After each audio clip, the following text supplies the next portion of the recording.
Les matoneres eren la gent de la casa que feien mató i ens dedicàvem a anar-la a vendre a Montserrat. Les dones de pagès, que feien de pagès. Era una activitat de sobreviure.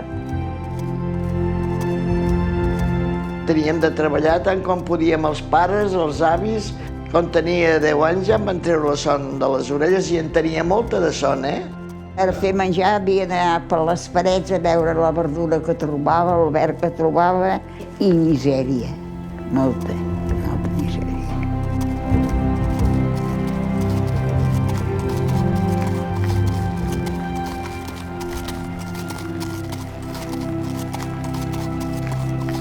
Anàvem a les fosques, era de nit. Mira que allà que els racons. Arribàvem a les 5 de la tarda a casa. Volíem anar a dormir i ens teníem de tornar a llevar.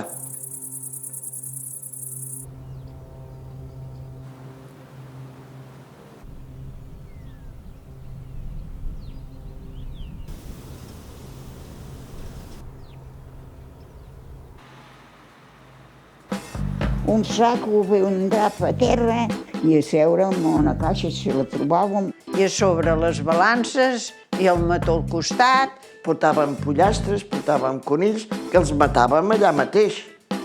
I els pelàvem allà mateix. No n'hi mort cap durant la meva vida. Això de matar jo no m'entra. Pujant, sí, senties un ocell que en deien la cabrota i feia... Uau! Un susto.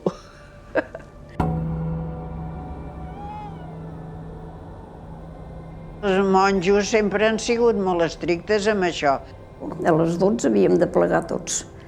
Si no, ens tiraven la parada a terra.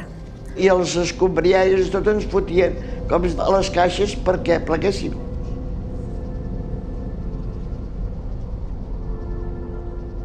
Els dèiem, compri, mató, goiti. Vinguin, que tinc unes avellanes que els en faran venir ganes. O sigui que havies de fer propaganda. Com que pesàvem en pesos, n'hi havia que eren buits. No pesava tant. Ningú havia dit mai res. Els estrangers ens ho pagaven bastant bé, com que no sabien què valia, oi? Que no era un gran robo perquè era una cosa de sobreviure una mica.